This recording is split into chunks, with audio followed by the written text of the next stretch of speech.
Korea Selatan merupakan sebuah negara maju yang mempunyai kepadatan penduduk yang agak tinggi serta antara negara yang mempunyai pelbagai teknologi yang canggih. Namun pada Disember 2008, Korea Selatan telah digemparkan dengan satu kes jenayah pedofil yang bernama.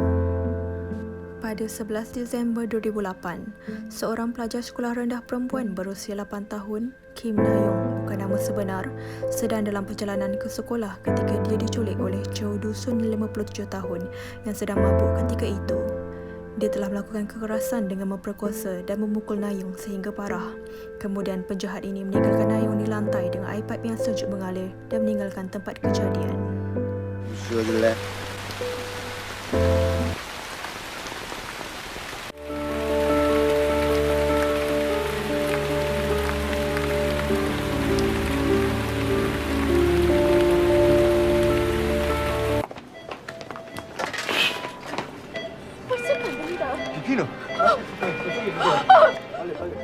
Kemudian Na-young telah ditemui oleh ibu bapanya dan dibawa ke hospital.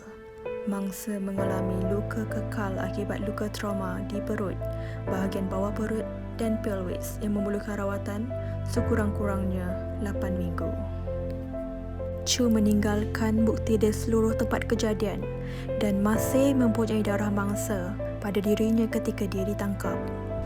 Chu pada asalnya dijatuhi hukuman penjara seumur hidup, tetapi setelah Na-young memberi keterangan bahawa dia berbau seperti alkohol, hukumannya dikurangkan kerana dia tidak waras ketika melakukan jenayah itu, maka hukumannya dikurangkan menjadi 12 tahun penjara.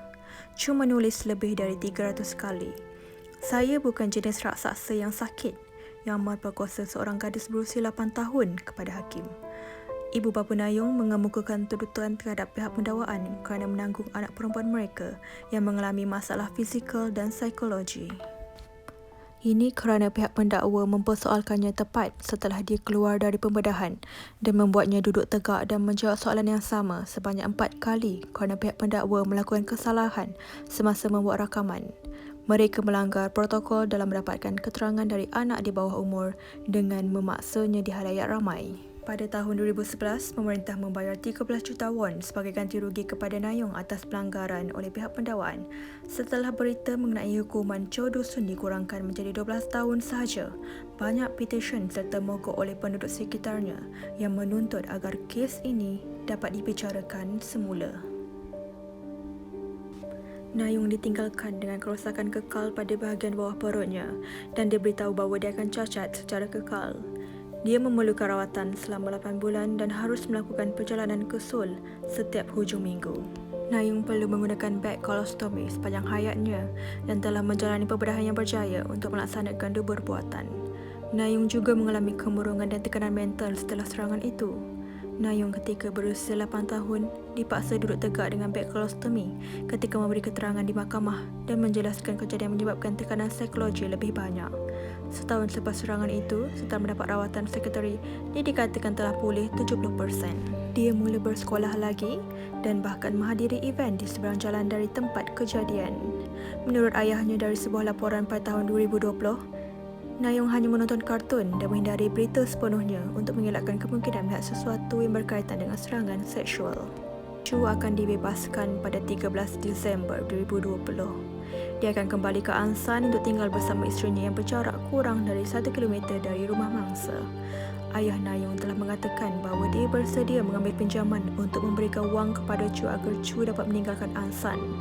Chu berkata, "Saya minta maaf atas kejahatan saya dan jika saya dibebaskan, saya akan hidup dengan tenang tanpa menimbulkan kontroversi." Dia harus memakai monitor pergelangan kaki dan akan berada dalam pengawasan berterusan dalam masa percubaan selama 7 tahun. Pegawai percubaannya juga dapat membuat rawatan rawak ke rumahnya. Walaupun memakai gelang buku kelali elektronik, terdapat kes-kes penjenayah di Korea yang berjaya melarikan diri dari negara ini. Kamera keselamatan akan diletakkan di sekitar Ansan untuk keselamatan penduduk yang takut akan pembebasan Chu nanti. Kes ini telah mendapat liputan luas dan telah dijadikan satu filem adaptasi yang bertajuk Hope, Harapan.